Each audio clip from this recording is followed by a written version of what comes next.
Joining me now, the top Democrat on the House Armed Services Committee, the congressman from the state of Washington, Adam Smith. Congressman, thanks for being back with us here on the Hill once again. Always appreciate talking to you. Well, thanks for the chance. I appreciate it. Of course. So this ceasefire deal between Israel and Lebanon, why do you think it came about now? And what does it still say about the barbarity of Hamas? Well, I think, well, first of all, this is focused on Hezbollah, and I think it came about primarily because of how weakened Hezbollah has become and how the people in Lebanon realize that Hezbollah is not in their best interests. And Israel felt like they got what they've been looking for, frankly, since October 8th when Hezbollah started attacking them. You know, they wanted a 10-mile buffer, and they wanted Hezbollah to not have the weapons aimed at them. I think this agreement puts them in a position to get those things, and it's a real opportunity for Lebanon to choose a different course, to move away from Hezbollah and get back to governing their country. So I hope that there will be international support, as has been said, for the Lebanese people to rebuild and pursue that alternative. Right, and then obviously there's still the hostages, American hostages being held by Hamas, a deal with Hezbollah right now. Are you any more optimistic tonight that a deal with Hamas can come about? Slightly, but not much. I mean, the Hezbollah situation was always significantly different than Hamas.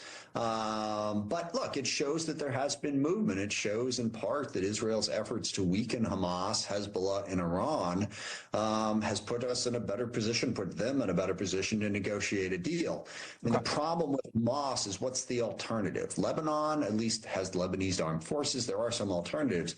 I would really urge Israel to work with Saudi Arabia and Jordan and others to create an alternative to Hamas and also a legitimate Palestinian partner in the West Bank as well. Let me read you a couple reactions here from your colleagues, both sides, or both two different chambers. Lindsey Graham earlier today saying, quote, he said, "Well done to all those involved in reaching this agreement. I appreciate the hard work of the Biden administration, supported by President Trump, to make this ceasefire a reality." And then Michael Waltz, who's the incoming national security advisor for the president-elect, says everyone is coming to the table because of President Trump.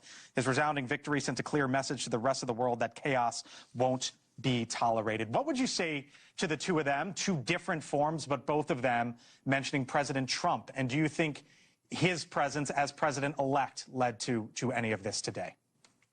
It's hard to say. I mean, I don't think so. Like I said, I think what really led to it was Israel's, strong effort to weaken Hezbollah to the point where they just weren't strong enough to resist this, and that Lebanon saw a path forward other than with Hezbollah.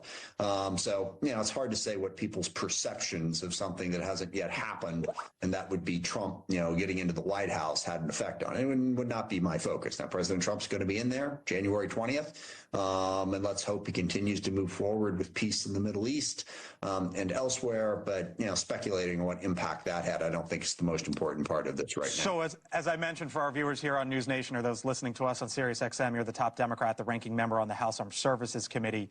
And I wonder, Congressman Smith, what you make of a report out of the Wall Street Journal today in which the president-elect is considering two businessmen, Steven Feinberg, who's the CEO of Cerberus Capital Management, a private equity firm, and Trey Stevens, who is one of the partners over at Founders Fund, which invested in Anduril, which, as you know, is autonomous technologies involved with the military as well, that they could be the number two, basically finance folks or finance specialists in the Pentagon. And I ask you because there was a report out in the recent days about a failed audit for the 7th year in a row over at the Pentagon, which has an $800 billion plus budget. Is it time to put those with financial expertise in one of the top two spots over I think it could absolutely be. I think it could absolutely be a positive. Now, the 7th failed audit thing sort of misses the point. The point is, for the last 10 years or so, we've been pushing the Pentagon to get to the point where they can have a full audit, and they are making progress. I mean, it was a nightmare the way the Pentagon was set up. So, yeah, putting a finance person in there to get us to the point where we can get that clean audit and also do a better job on procurement and acquisition. This is something that Mike Rogers, who's the chair of the Armed Services Committee, he and I work very closely together together. We are hell-bent to improve the ability of the Pentagon to rapidly acquire the new technologies, and particularly the software they need to get us in the best possible position to defend this country. Technology has become so important on drones, counter drones, bunch of different things. So yeah, if a finance person can make us spend money more wisely, I think there are strong positives to that. All right, Congressman Adam Smith, we'll leave it there. Hope you have a fantastic holiday, sir. Thanks for being with us this evening. You as well. Thank you. Thank